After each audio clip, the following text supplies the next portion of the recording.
You're listening to the Sass Says podcast. I'm your host, Christy Rocha, also known as Sass. I identify as a woman, a wife, and a mother.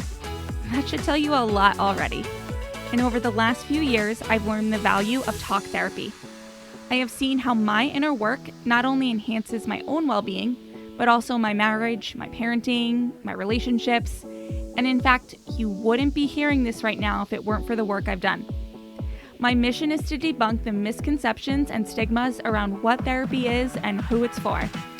Let's normalize working on our mental health and seeking help when needed. We've all heard of self-care, self-help, and self-love, but do you often wonder how to actually make it all happen? I do.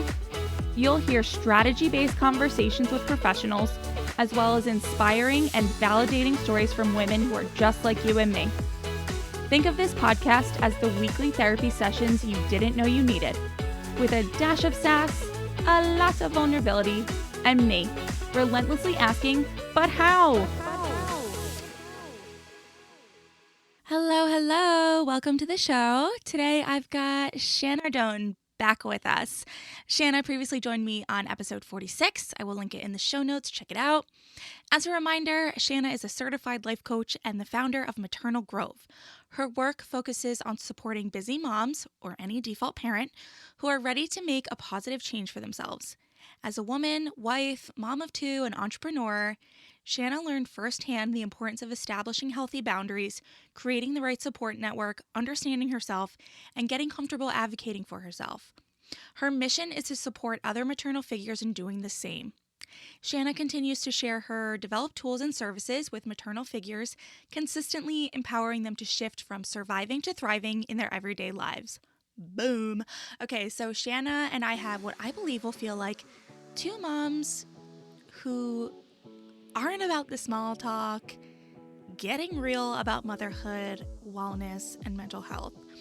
We talk about mindset, personal growth, the maternal echo chamber, and surrounding ourselves with people and communities that support us and our values. All right, here's Shanna.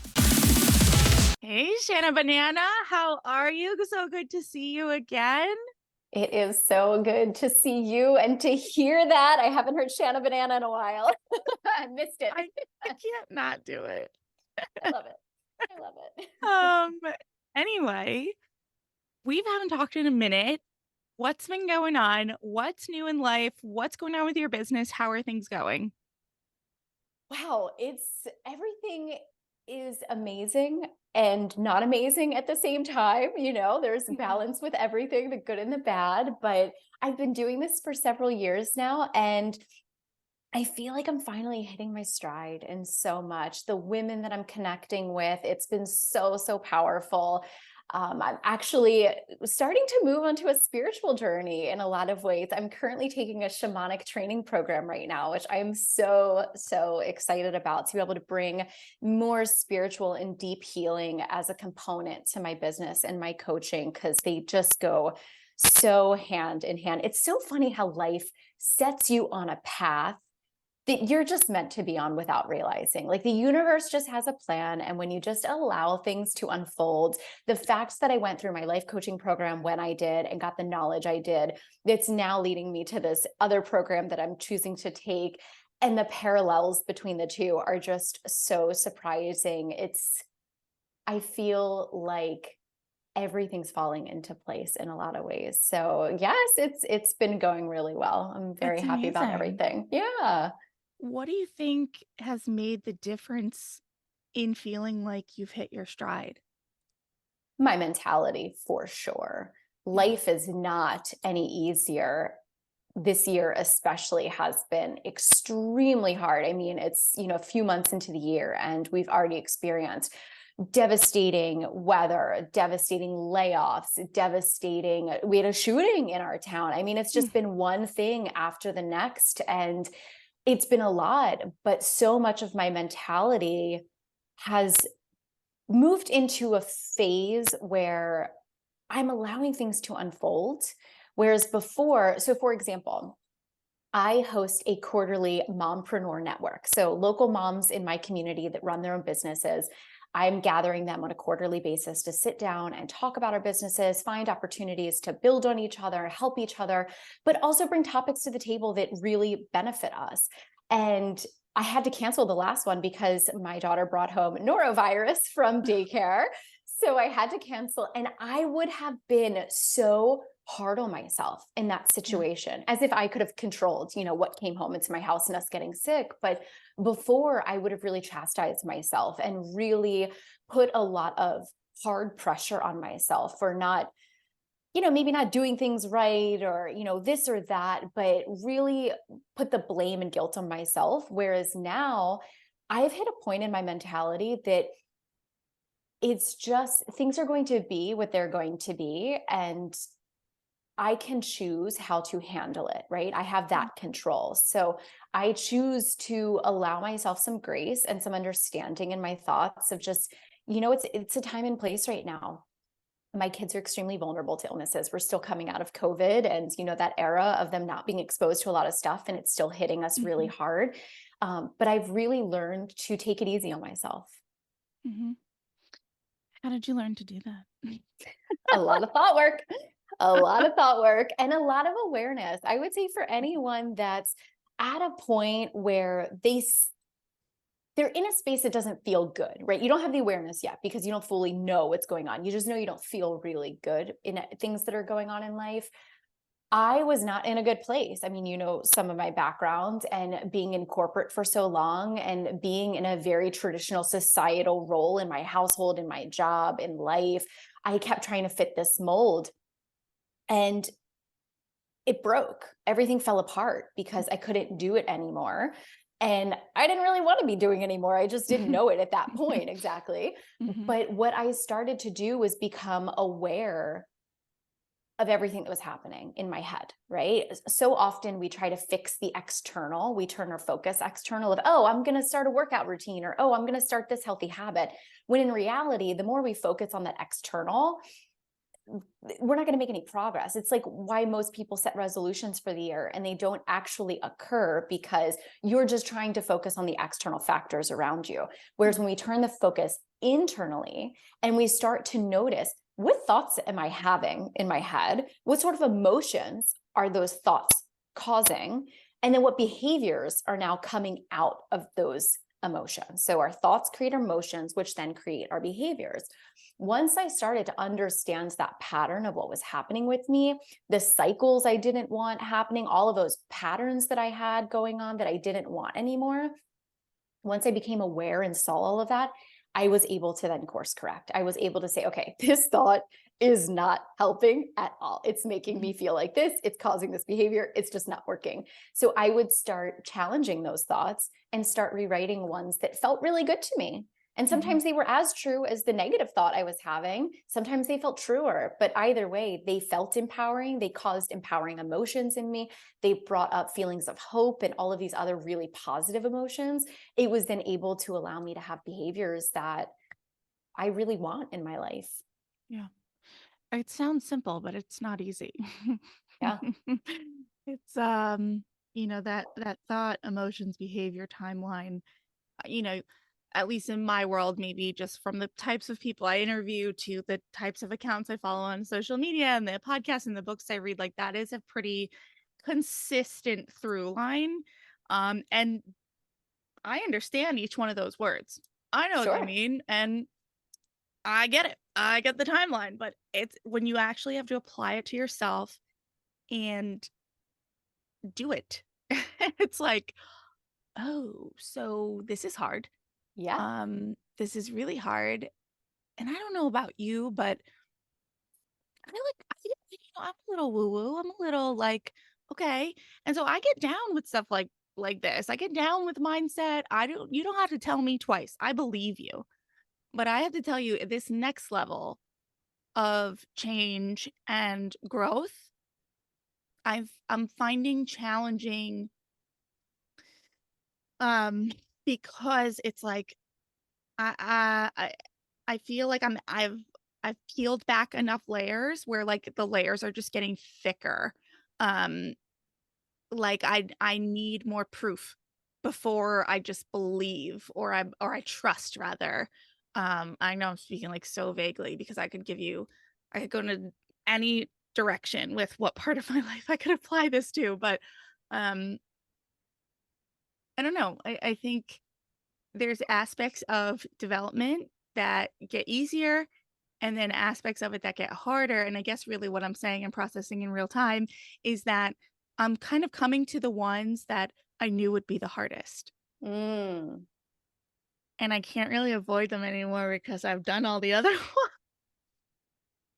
So are you really looking for proof, or is that more of an avoidance? Oh, I don't know. Mm. Uh, yeah. I think in some aspects it's one or the other. I think when I think about my body, when I think about body image, when I think about all of that, I do think there is a lack of evidence because of diet culture and all the things that I've just like been ingrained with for 30 years that is just yeah, I want to unlearn them in 2 years, but it's not going to happen that way. Of course. Yeah. And then I think there's other things like sleep hygiene and rest that is avoidance. Because I do actually have proof of that. I know when I get a good night's sleep, I feel better. It's just, you know, I don't want to sometimes. There's a great show on Netflix to watch. Like, No, and I think to your point, it's very hard, and that's why it's called work, right? yeah, It's called internal work for a yeah, reason, because it does take a lot of effort and a lot of mental capacity and a choice to do it. And yes, I don't even really like the word choice, because I feel like choice feels very, well, I could choose this, but I could change my mind, right? It's got right. like this flexible energy to it. I like decision. Mm, Decision feels more finite to me.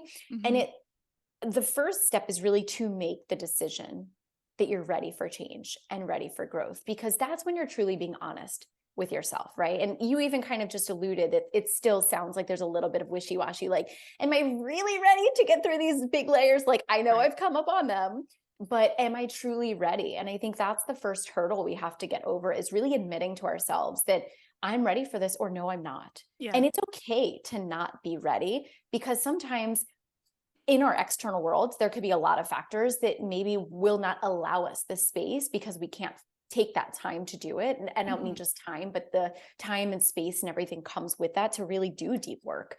Um, this has been a journey I've been on for a long time. And I don't mean to say, oh, it just happened overnight. I yeah. just decided one day that I was going to be this new person. It's been years of Yeah. this growth and development. And I have been fast tracked in a lot of ways, because I went through a life coaching program. I Mm, went to the Martha Beck Life Coaching School. And in doing so, that journey is transformational in itself, because you are actually going through all of the coaching yourself in the mm-hmm, program. yeah. So I have been fast tracked in a lot of ways. And that's why I love coaching so much, because you having that partner to work with is so effective, because I Yeah. can hear what you're saying. One of my biggest breakthroughs that happened in coaching one time, I don't even honestly remember the full topic we were talking about, but I had said something and she repeated it back to me. Mm-hmm. And I said, "Oh my God, that's it." I'm like, "You just hit the nail on the head." And she goes, "Do you literally realize I just repeated verbatim what you said?" I didn't even hear the words coming out of my mouth when I said Yeah. them to her, because Yeah. I was processing while I was talking. Right. And it just totally solidified what I was thinking. And I just needed someone to reflect that back to me. So, Mm, all of this to say, there it's a journey, right? mm-hmm, It's not going to change overnight. And to this day, I'm not changed right. 100% because Right. of the work I've done. I have changed in a lot of ways. I've grown in a lot of ways, but I'm not fixed, right? Right. There's not this end point in which, oh, everything's going to be great now, Right. because new things are going to happen. I was just listening to a Martha Beck's podcast the other day, and it was all about new beginnings. And she's like, it doesn't matter who you are, or what's going on in your life. There's going to be a new beginning that happens every day, all day. It could be a new email that comes into your inbox. We are constantly faced with new things that we have to tackle. So Mhm. I just happen to have tools to help me work through it a little faster. But Yeah. Yeah, it's not easy and you really have to be willing to put in the work. Yeah. Yeah, I think the readiness, hits me, I think, because I actually said, and I mentioned this now, this is the second conversation I'm mentioning this in a couple of weeks now, but I was talking to Lina Forrestal. She was like talking to me about her sleep hygiene and this and that. And I said to her, I was like, you're really inspiring me. I was like, but at the end of the day, I know if I was ready, I would have done it by now. And I know I'm not ready. I know that I'm not. And like it's that fine, I think what the fine line is that I am equal parts self-aware enough to call myself out on my BS and equal parts you know, accomplished at justifying my own excuses. So it's like the gray area of being like, no, okay, we're actually just seeing ourselves clearly versus you're just really convincing yourself that this excuse validates what you're doing and like that's where I get like tricky. Tricky, Yeah. tricky, tricky. Um and the decision versus choice thing is interesting too. And I think when I heard choice, you said it leaves like wiggle room. I think also choice, there is a possibility for feeling like you have failed if you choose one or the other, like one way, Sure. you know what I mean? And we know that that's not how it works. It's not, it's all like on, like you started this conversation.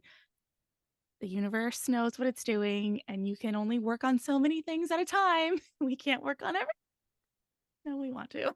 Which is exactly to your point, Yeah. what you just validated, right? You can't Yeah. work on everything at the same time. And if you really are avoiding something, mm, that's a topic in itself. But if you have the self-awareness, which it sounds like that's what you were saying about yourself, you know when you're really calling yourself out and when you're ready, and versus when you are just avoiding something. So Mhm. having that self-awareness is so key. And that's all that growth is about. It Yeah. just comes down to having that self-awareness and then deciding, is this what I want or is it not what I want? And Yeah. then again, making that decision. So yeah, I think having self-awareness, because I think this goes back to motherhood too, in that we're always trying to handle everything, right? Mhm. It's like, well, I should be able to do this and I should be able to do this and I should be able to work on myself and I should be able to handle this, when in reality, there is a reality, right? We can't do everything all at the Right. same time because that's unrealistic. So, if you want to change, if you want to grow in some way, being realistic with yourself is a huge benefit. And if you think, listen, the sleep stuff sounds great, I'm going to collect this information. It's like a Mhm. collection period. Right now, you're gathering all of the pieces and you're like that.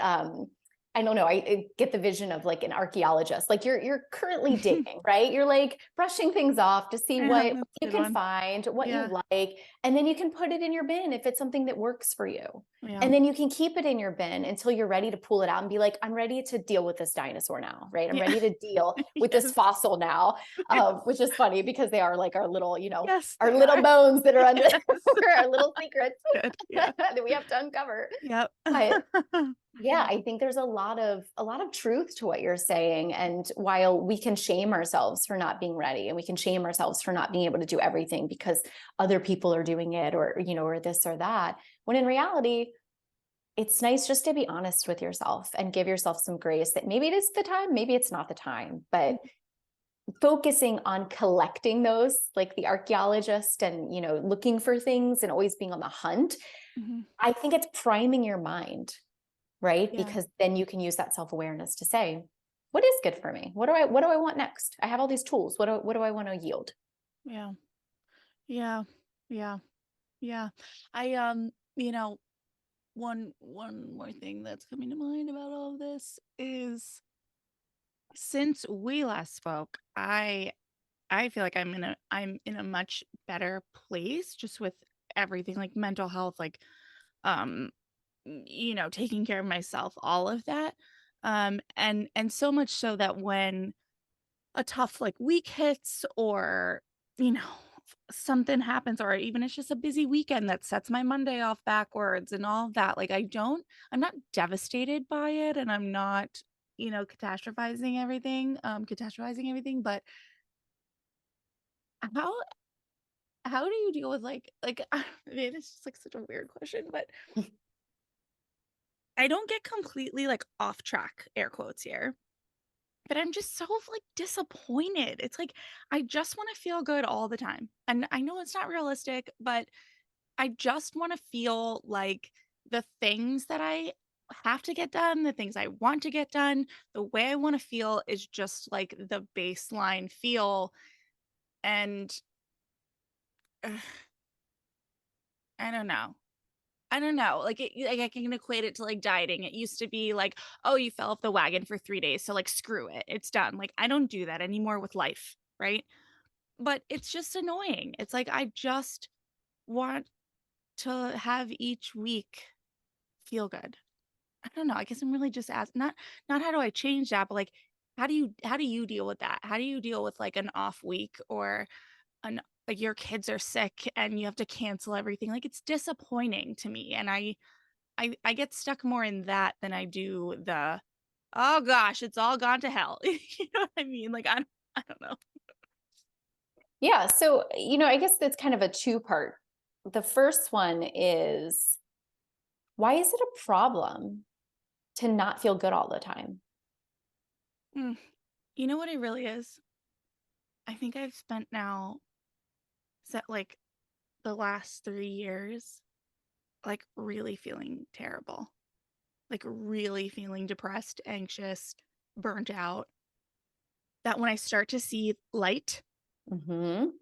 it's like, "Oh, yes, this is what light feels like, this is what it feels like to feel good," and then I'll get my period, or the kids will get a stomach bug, and we're all off track, and it's like it's almost like a I don't mean this, like, clinically, but it's almost like a PTSD. It's like, Yeah. "Oh god, we're right back there," and my actions don't say that. My actions don't let me go back there, but it's just like, ugh, can we just hold on to feeling good almost as long as, like, we held on to feeling bad for so long, you know what I mean?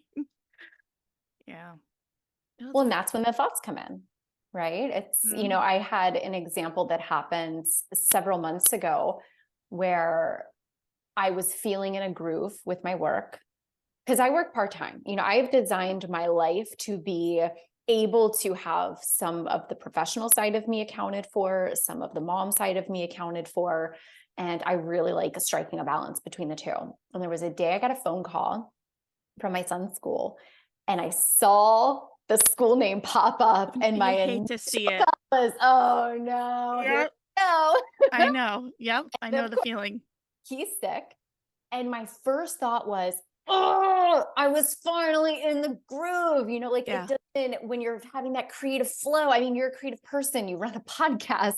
yeah, So you get it that, sometimes it's really hard to conjure up that creativity. And I will never forget this. I had a really big business day planned for myself. It was a working session for myself to plan and do and create. And I was so there and got that call. mhm. So my initial thought was, oh my gosh, here we go. Whole day's derailed.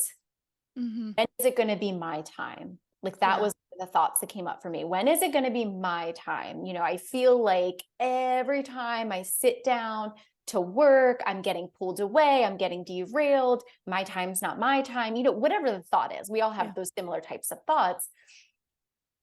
And I saw it happen. I was like, okay, let me just get through it. Let me finish the thoughts that I'm having. Whereas before, kind of going back to our original conversation of how I have changed over the years, is before I would have let it affect my emotions, my behaviors. I would have taken it out on myself for the rest of the day. I probably would have taken it out on my son a little bit for the rest of Mhm. the day, and my tone to him. I definitely would have taken out on my husband because I would have felt really resentful that he gets to have this full-time job and I now have to stop everything that I was doing because my stuff is quote unquote not as important, and have Right. to go pick him up from school and yada, yada, yada. That would have been a lot of the old me. Yeah. But like you said, you have a lot of this awareness now. It doesn't necessarily impact a lot of your emotions and a lot of your behaviors. Maybe some of the emotions still, but it doesn't impact your behavior. Yeah. For me, I saw it happening, and it's like that third person. It's almost like as if Shanna's standing over here and looking. She's like, okay, Shanna, have your minute, like, get through what you need to get through. And then I can be in that third person perspective and see what's happening and say, like, okay, what next? Like, Mm. we got through that little, I'll call it a little temper tantrum. We got through that. What's going to happen next? And I started to realize, okay, I Mhm. have this balance in my life. I created this schedule for myself because this is what I truly wanted. I wanted to be the mom that if my son was sick, I could get the call and go pick him up. And yes, it was a little frustrating to me. It was derailing for my day.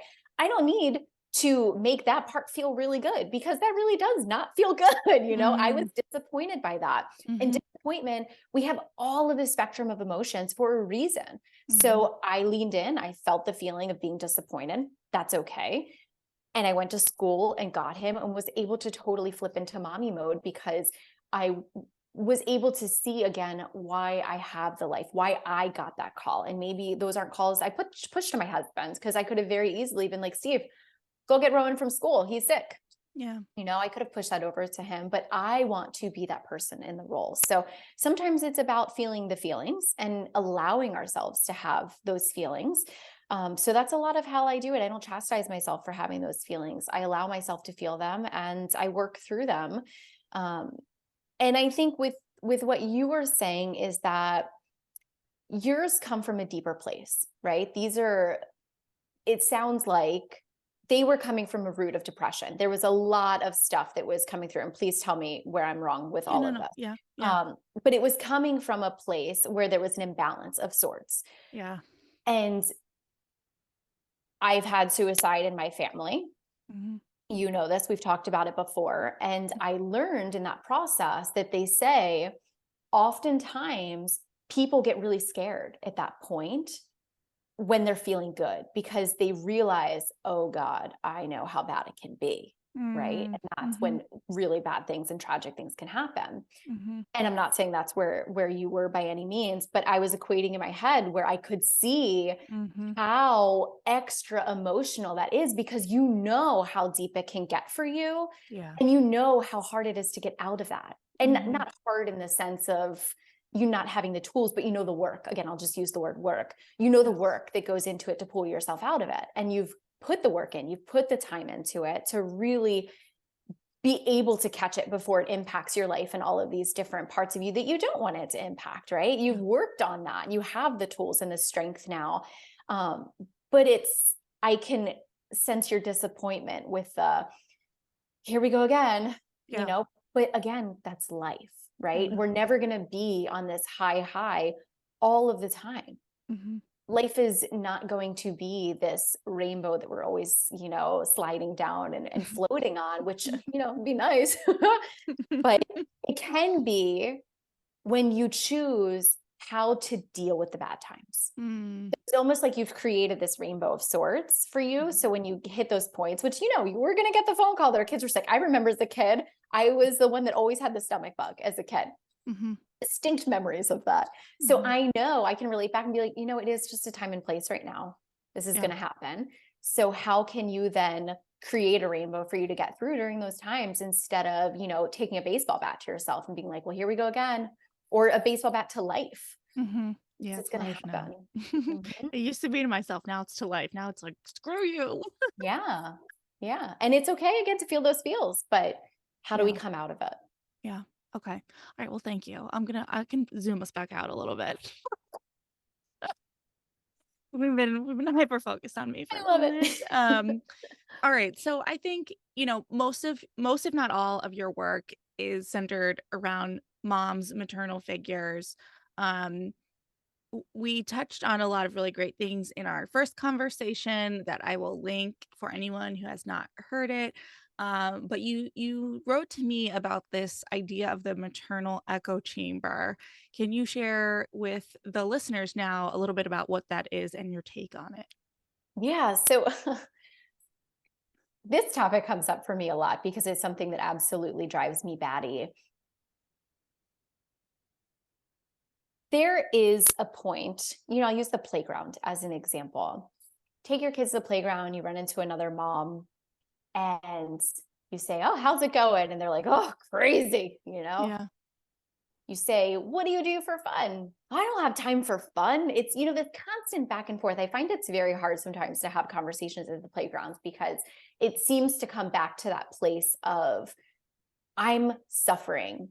Are you suffering too? It's like you're trying to find that Mm, common space to vent to each other. mhm. And venting is extremely healthy. I'm a full supporter of venting. I literally offer support groups to create a safe place to do that. But there's a big difference between venting, like you said, you get that call from school and everyone's sick. You need to let it out. It's a time and place. You need to let the release valve go, but you don't necessarily need to harp on it for the next however many years, right? So Mhm. venting, I feel like, is more focused on a time and a place. Whereas this echo chamber, this maternal echo chamber that I has been so top of mind for me recently, is this really negative place where we're focusing on lifestyle. Mm. And moms, I find, come together quite often and want to validate that negativity. Like, "Oh, your husband or your partner doesn't support you. Oh, Thinking me that. Yeah. neither. Like, mine Yeah. doesn't do I it. He was doesn't load the thinking that. dishwasher right. He doesn't do this. He That's doesn't, an easy one. Yeah. exactly." Or, "Oh, I don't have time for me. I can't work out. I can't do any of these things for me because I'm trying to keep the household together." Yeah. And there again, there's a time and place, and there's a need for validation, right? Being a mom is extremely challenging. Mhm. I've been doing it for many years now. Hasn't gotten any easier. Yeah, it's just different, Yeah. different stages, different challenges. But this echo chamber where we come together and really just continue to validate, I feel like it keeps us in this tornado of negativity, Mhm. and it keeps us in a lifestyle that maybe we don't want to be living. And so I can put myself in that playground conversation, the back and forth, and I don't feel very good when I leave it. It kind of feels juicy in the moment, and then afterwards I'm like, "Ugh." Like that did nothing for me really. Yeah, and that's exactly right. It's like it puts both of you in this negative, like, downward spiral Yeah. almost. It's like it just keeps you in this negative place of just a negative cycle that really it's depleting. Again, like, it may feel good in the moment to be like, "Oh, this and that," but the more you talk about it, the more it brings up this negativity inside of you and these negative emotions. Whereas if you came to me and said something, maybe instead of validating or validating, but then maybe asking, what would you want to happen? Mhm. What would feel supportive to you? Yeah. Helping instead of becoming that person that swoops in, and it's like sinking down to their level, Yeah. right? It's like when you're kids and you're talking and we're like, don't sink down to their level. Yeah. Where do you want your energy to be? Because if you're feeling really good and someone's down here, and then you move yourself down there to meet them, to have that conversation, you're going to leave down there, like you said. Yeah. So, how instead could you maybe question them a little bit to help bring them up a little bit? Yeah. So often we feel like we want to solve other people's problems or give unwanted advice or this or that, which also just makes people feel really bad. Yeah. So, asking questions is a Mhm. really simple way of bringing someone up a little bit and having them think a little bit about what would work for them. Yeah. And I think the times where maybe not necessarily in this situation, but I know that I've done that, like, even on the show or something when and I think because you don't wanna come across as anything other than, like, just genuinely trying to, like, help each other, and I think where I've had success pushing back with questions is saying, "Because I'm working on the same thing, and I genuinely wanna know what you think about it." Sure. Like, just kind of, like, putting yourself, in that case, on the same playing field of, like, "I'm not trying to be your therapist. I'm not qualified to be your coach. we're just two women and like I feel the same way, so let's help each other out. Um and I the other thing I was going to oh, I know what I was going to say about that is I think the playground example is a great one because so many of us are in that situation all the time. And I notice a difference w- in just like the level of relationship. Um, Mm. like that sort of that banter that goes back and forth. Like if you're strangers, it really I don't it just doesn't feel good. It just feels like yeah, it feels exactly like you said. It feels like an echo chamber. It just feels like we're just throwing, sufferings back and forth at each other instead of when you're with someone that you know and trust and that I know and trust knows a little bit more about me. I don't walk away from that type of conversation wondering, well, does she think I really hate my husband? Or, what I mean? Like, and on one hand, they're a stranger, so like you move on, but it's a thought. It's Yeah. like, are they judging me? Do they care? And it's just one more thing we have to think about. It's like, why? Like, you know what I mean? I don't know. It's just, you Well, need the and people you can talk to that know you, like know what you mean and trust what you say. exactly. And Yeah. when you go, it is so hard in this day and age to meet people. Yeah. As an adult, it's always harder to meet people as an adult. But in today's society, it's even harder to meet people because everything is so virtual and everything is so remote. And people they have a lot of things pulling on their schedules all of the time. Hmm. So if that's the opportunity we have, let's say that day to talk to someone, Yeah. is that Yeah. really how you want to be spending your time Yeah. and or building a relationship? Because most likely if you saw that mom at the playground once, you may see her in the future. And it's almost like setting the stage with someone. Do you really want to set the stage where it's like, okay, this is who we're going to be now? So Mm-hmm. time we come, it's, maybe that same sort of space and like, oh, this is the mom I get to like complain about, X and Y with. What do we want to spend our time talking about? You know, Mm-hmm. I did a little study a few months ago at the playground and I went and was asking a few different moms, what do you do for fun? Yeah. And none of them could answer I because they're know. like, I don't have time for fun. Like, what do you? I'm like, of course, Yeah. because you take the time, you choose your time of what you want to spend it on. Right. So I just, I really think this topic is so important because I think it challenges us to look at how are we talking?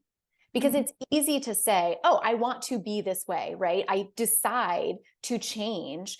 But these are all little moments that we can look at that help lead up to making that change for ourselves. Mhm. Because if we say we want to change in some way, but we keep surrounding ourselves with other people that simply just want to complain about their struggles or their day to day, Mhm. and again, vent, we typically as humans will take that with us. We'll take their burden with us. Mm.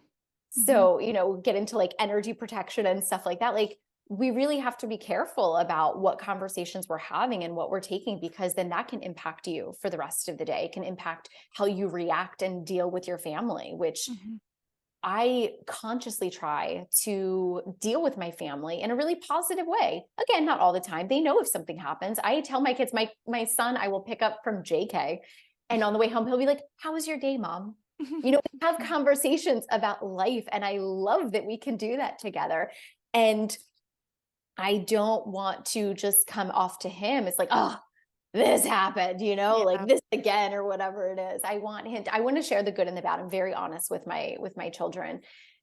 But I think just being really careful when we're in public and finding people. I think Instagram is another great I example of was that. just gonna say, I think social Oh my media is gosh. like an echo chamber in itself. Yeah. Ooh, be so careful about who you follow. I've seen so many times people say like, "Oh, I'm going off of Instagram for a little hiatus or whatever because I need some mental reprieve and I need to recoup and all of this stuff." Because, if you follow these quote unquote mom influencers Mm. who have their kids in all matching outfits and are Mhm. always fully in makeup and hair done and these cute outfits and seem to have it all, right? Seem to have everything put together. Yeah. You have no idea what their life looks like around that camera. You Yeah. have no idea what support is happening Mhm. in their lives to help facilitate them to take that time. You have no idea what's going on. People show what they want to show.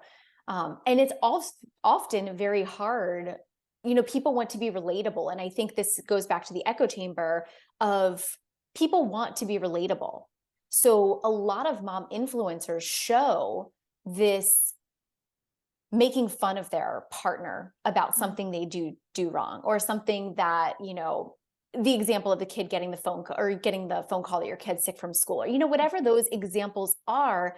But we focus on the negative side of it. We don't focus on, but then what do we do? What do we Right. do with that challenging situation? How do we come out on this on the other side? We simply focus on that experience of, this is life, which, again, there's a time to be validated. But if that's what we're constantly surrounding ourselves with, Right. we're constantly getting this image of, well, this is just the way it is, Right. right? It's hard for everyone. Yeah. Yeah. And I just have to suffer because that's what I'm supposed to be doing right now. Yeah. And I that's the think, danger of the echo chamber. yeah, I think when we were all first locked down is when I first got TikTok, and I remember initially feeling so thankful and like validated by what I was seeing on there. And at a certain point, it was like, okay, I know this is hard for everyone. And I know there's 1,000 things that we can laugh about. And like, it's just not funny anymore. Because it was just overplayed. It was Yeah, overplayed.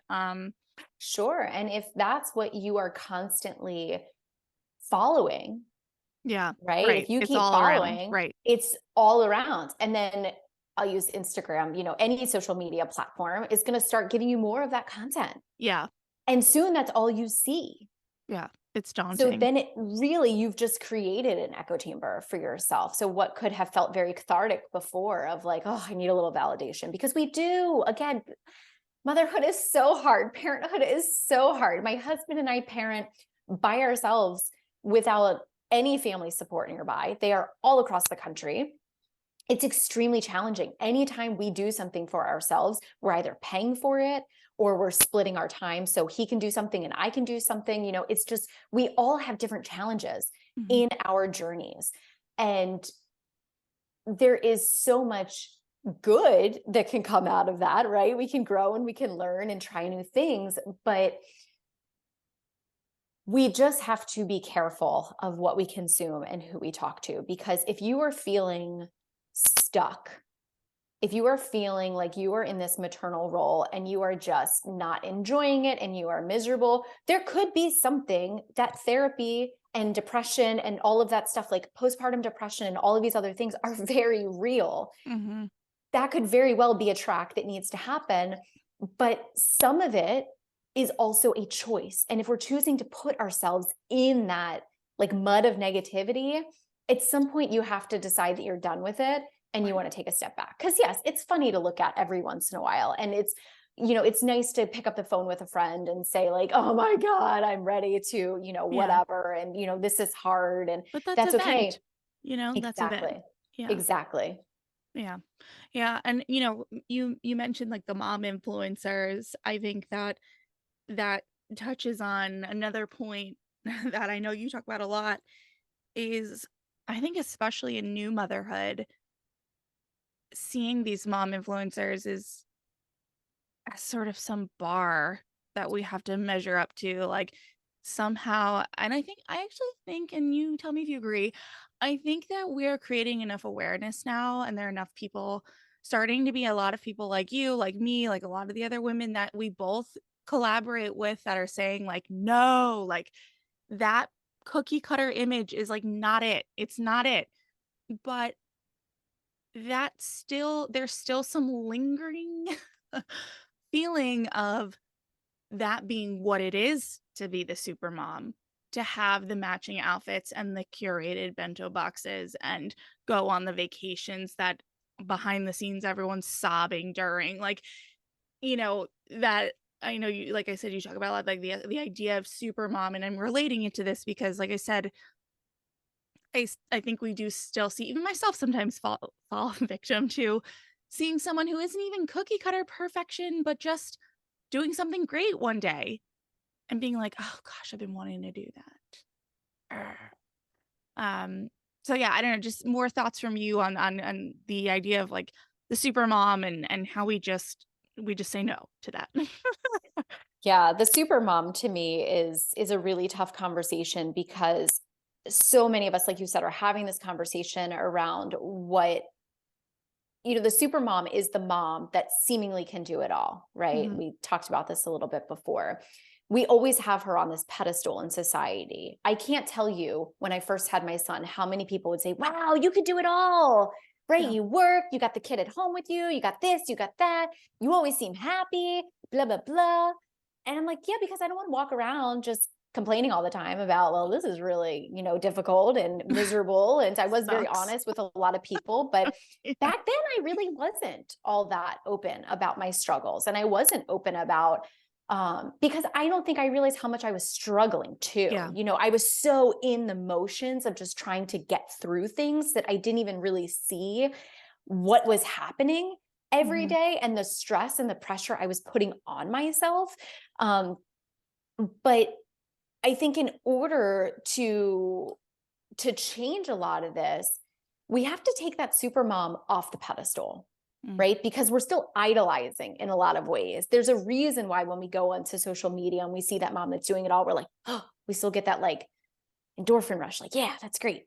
Mhm. Because diet culture, going back to that, I keep having this vision of an ad coming to mind. It's like Yeah. we have the super mom on the cover of the magazine, Right. right? And I don't mean literal model, but it's what do we want to have on our magazine covers? Is it Mhm. that model that wears a 00 that's not even real because she's airbrushed anyway? Mhm. Or is Mhm. it the mom or the everyday woman who's wearing a bra or her underwear or clothes? Like the clothes are meant to fit us, not us fit the clothing. Right. So with the mom side of things, it's who do we want on that ad cover? Is it the supermodel, the super mom that's doing it all? Or do we want the everyday mom that has found space and balance for her that works, Mhm. right? It's a process and it takes time because like you said, even though you've done a lot of work in this space and I've done a lot of work in this space, it's a constant journey. Yeah. It's something that is so deeply rooted inside of us because this is generations of it happening. It's not like Yeah. all of a sudden this image just became the new thing. It's what our moms showed us. It's what their moms showed them. It's just the way things have had to be handled over the years for a lot of families. Mhm. So it is our responsibility, I feel, for our children, for my daughter to see how life can be, for my son to see that it's not all of, the woman's responsibility to do certain things. But I think in order to stop idolizing this super mom, we have to create and start dreaming about what should be on that pedestal. Mhm. What is space and balance to each of us? How do I want to be living my life? What works for me? Because what works for you may not work for me, and vice versa. So it's really finding that's why sometimes the conversations at the playground too don't feel well because someone says something and you're like, that doesn't really work for me, or Yeah. that. So we have to be really careful about how we talk and be really clear with ourselves of what we want that image to be. Yeah. Yeah, I really like the visual of the magazine cover. I think that is nice. It feels like a little vision boardy. That is but small and like doable, not, I don't know. Some people may not do this. When I think of a vision board, it's like I have to go get magazines and like all of the magazines. It's just like, no, let's just look at one, the front cover. That's enough. Um, and you know what? I totally agree. I think anyone would that the super mom that we have on the pedestal, right, is like you said, it stems from generations of women having to do this. But I think what I'm learning about myself that is much harder than I would have expected, because I wouldn't have identified as a person who overly cared what people think. And I don't think people that know me really well would think that either. But I think that because motherhood, like I often say, hit me like a Mack truck. It's like it it hit me so hard and in ways I never expected, and it it challenged every part of me that I thought I knew, my abilities, my strength, my self-esteem, like it challenged so much that I think for me, what's really hard about taking that super mom off the pedestal is learning that A, I actually do care what people think, and B, you know, going through why I care and learning to not care as much because I think that there's maybe it's like the millennial thing too, where like everything's on social media and like all the things, but it's like I'm surprised by, at least at first, how much I worried about what people were going to think in changing my definition of supermom. And that it's like startling. I don't know. It's just like, whoa, wow, why would I care about that? But I do less Well, and and less, but I do. yeah, and I think there's a level of people are very vocal with Yeah, their that's true. thoughts, Yeah. whether it be in person, whether it be, hiding behind a social media profile or something like that. People are extremely vocal. There was a mom I just saw yesterday that decided to take a break from TikTok. She's a big, I don't remember her name. She's a big influencer. Oh, Miss Um, Rachel. yeah, because Yeah. of the amount of comments and Yeah. stuff. Like it's overwhelming. So Yeah. to deviate from the quote unquote norm of what we should be doing as a mom is scary, Yeah. right? Because we're putting ourselves in a vulnerable space to be judged, basically, because we Yeah. know people will judge us in that. Mhm. And again, that's a belief that we will be judged. We both believe that. And that's something that, thoughts could be worked on around. Mhm. Mhm. Um, but part of the reason we're even faced with this dilemma is because our society has moved so far away from this like tribal community style of living. I Mm. mean, back in the day, you would be breastfeeding a child and someone else would be making dinner for you. Yeah. Yeah. Because how can one person be expected to breastfeed and make dinner at the same Right. time? Like, it's not. Now we've invented all these contraptions so you can pump, you can hold your baby and nurse at the same time, and you can be hands free, all of this stuff Yeah. because we keep moving in a society where everything is more and more independent.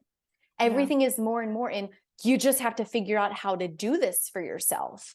So we Yeah. keep inventing these new technologies to help us be more and more independent. Yeah. Whereas, what if we just stopped for a minute and said, where do I need help?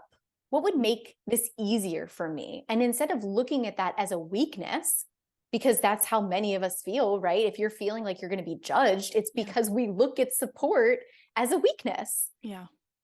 Yeah. So when we change that and look at it as empowerment and help, what's possible then? Right? Mhm. What does that image of motherhood become for us? Who are Mhm. we in those moments of allowing support? Again, my family lives all the way across the country. So support is going to look different for me than someone that has relatives nearby and vice versa. Right. We have to decide community is not, even with family nearby, it's I know. not Yeah. always easy, right? You Right. have to create the support and you have to be willing to be vocal about the support you need Mhm. to be successful for yourself. Mhm. It's patriarchy. Mhm. All these devices we're creating and all the things, it's just a way to keep us down and doing it Yeah. all, but Well, unsuccessfully. well, and think about too this idea of masculine and feminine energy. We all have both of them inside of us. We all have a duality to us. It's what creates balance within ourselves. A lot of our society is built now on masculine principles, and it's not necessarily male or Yeah. female, but masculine energy is a lot of the doing. It's a Right. lot of the competition. It's a lot of the independence. Our society is fueled by that masculine energy. And yes, Mhm. right now it is tied to the patriarchy because that's the phase of society that we're in. Yeah. But there is a huge rise of feminine energy right now. It's happening in so many different ways. And it's why a lot of our systems in our country are being challenged. And there are a lot of people like us that are starting to stand up and say, okay, this isn't working. Like, there's Help. got to be a better way to do this. And Yeah. we're forging our own ways. And that's where we tap into the creative energy of, or tap into the feminine energy of creativity and community. um, there's just a much more natural flow that can Mhm. happen with that and a lot more peace. So it's really finding that balance. Where do you want the independence in your life? What sort of things do you want to do on your own? But also, where do you really need the help? Yeah. And until we're willing to accept help, those moms that joke with the echo chamber about, oh, my husband doesn't help with this or my partner doesn't do that. In reality, are you letting them? Are Yeah. you supporting them? Because it sounds like they may have tried to support you in the past and you shut them down. So, of Yeah. course, they're not going to support you now. Or maybe they really don't support you in any way. And you need to vocalize that you need support. So, that's what, again, where the echo chamber becomes really dangerous in that we're validating sometimes other people's bad behaviors. And I don't Yeah. mean our partners, I mean our bad Right. behaviors. Right. And Right. that's where we need to use that self awareness to say, what do I need to change? How am I playing a role in this? Mhm. Because I'm going to say something that's not a popular opinion, but moms are not perfect, Yeah. right? We don't have it all figured out. Yes, we may be able to. My husband just showed me an Instagram post last night. It was so stupid, but so accurate. It was like one of those where it's like in every relationship, there's the person that loads the dishwasher like a Scandinavian architect. And then there's the other one who loads it like a raccoon or something like Yeah. that. And he was like, look, it's, because he totally admits that that's not a priority for him. Right. He doesn't care about loading a dishwasher and it having fit as many plates as possible. Like that's something I care about because I just want to run it once and get it done because dishes are typically my responsibility in this house. Right. He does the laundry. But that's how we've just, that's how we divide and conquer in this house to maintain order and Mhm. balance. But I think it's a level of we need to analyze ourselves. It's very easy to point the finger and say, well, you're not doing this right and Yeah. you're not helping me. Just like other people, it's very easy to say, oh, that's what you're deciding to do with your children, or, all those Right. judgments that come from other people about motherhood. But how are we supporting our partners Yeah. or our help? Yeah. Well, and I jotted down as you were talking, in my experience, and I am sure you will say the same, but you can tell me differently. I have had 150% more success in changing a dynamic in our household by simply changing what I do.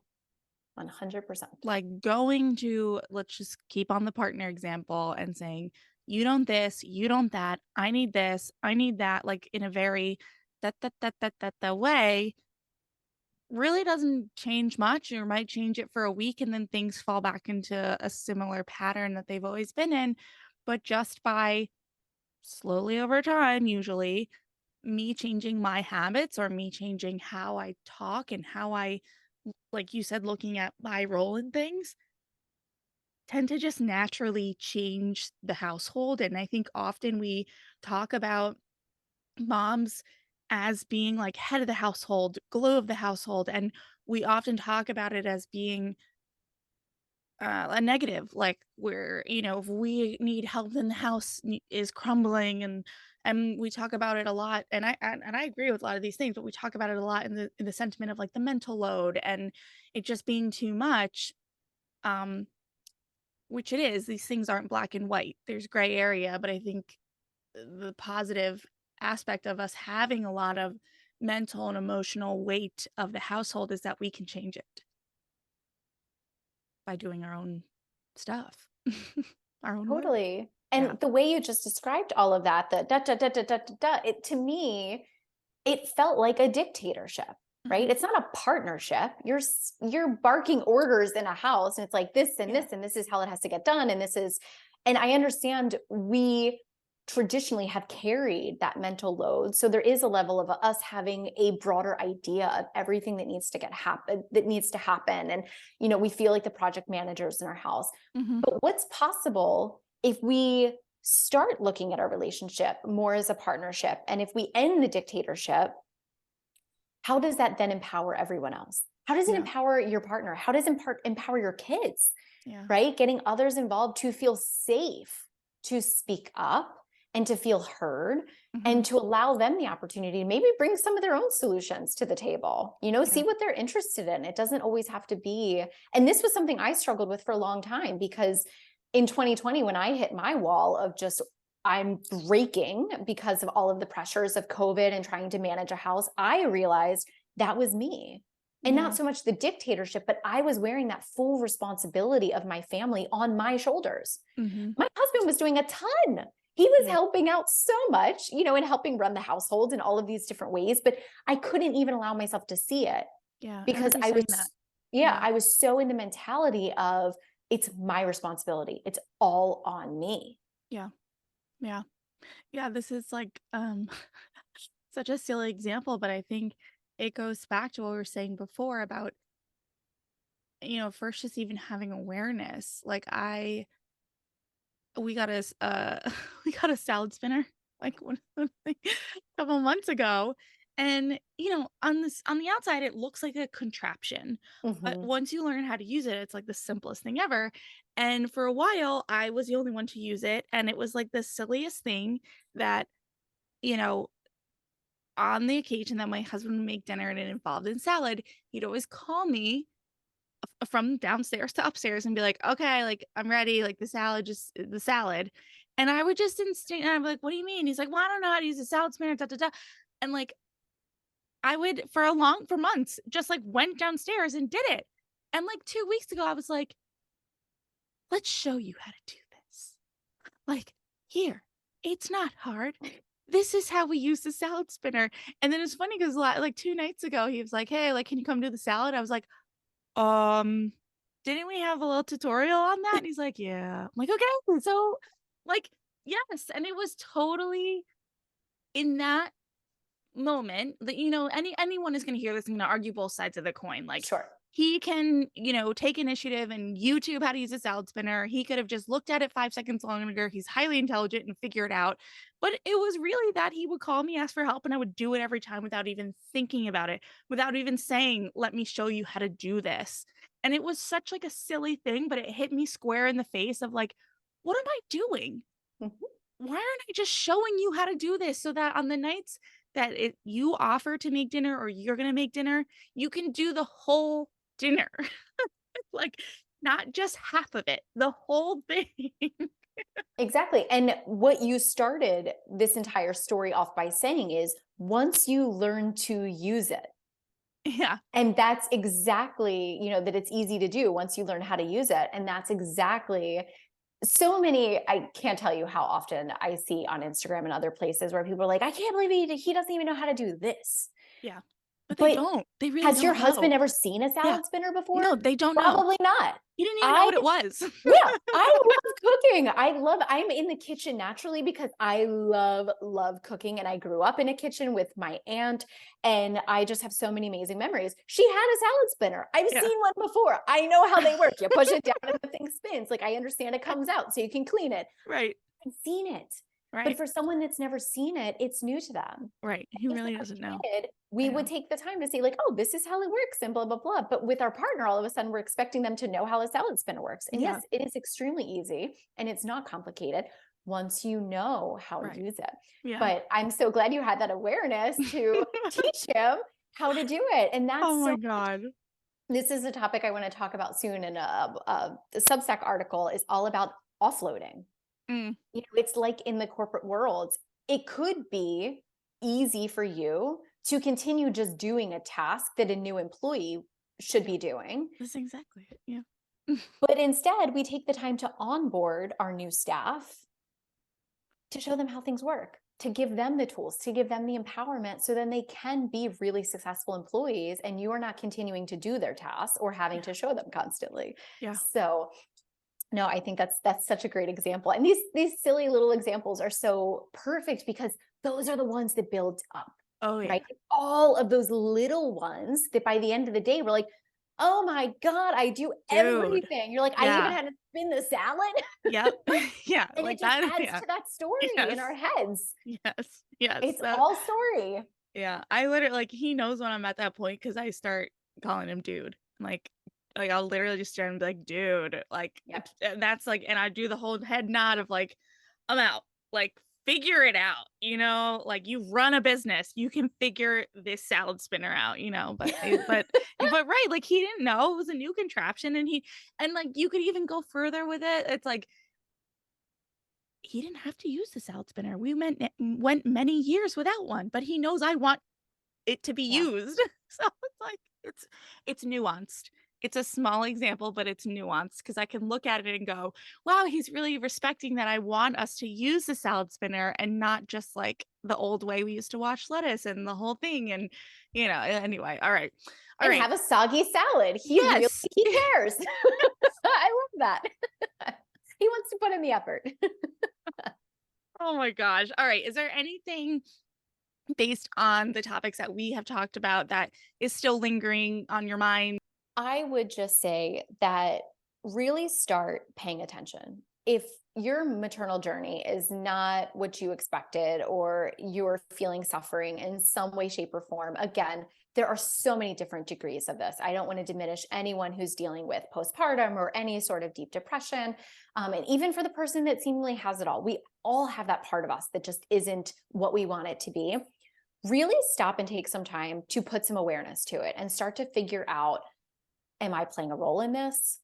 Is it something that I need to be protecting myself from? Those echo chambers at the playground. How am I feeding into this, right? Where can we start looking at ourselves more deeply to decide how we can take a more empowered approach to our journey?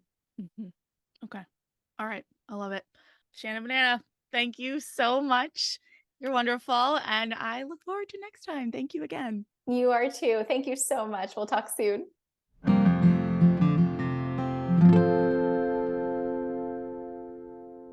Okay, so many good things here. And I actually think I hashed most of my processings of it all out in real time with Shanna, which is why this episode was also a little bit longer, I think. So thank you for sticking with us.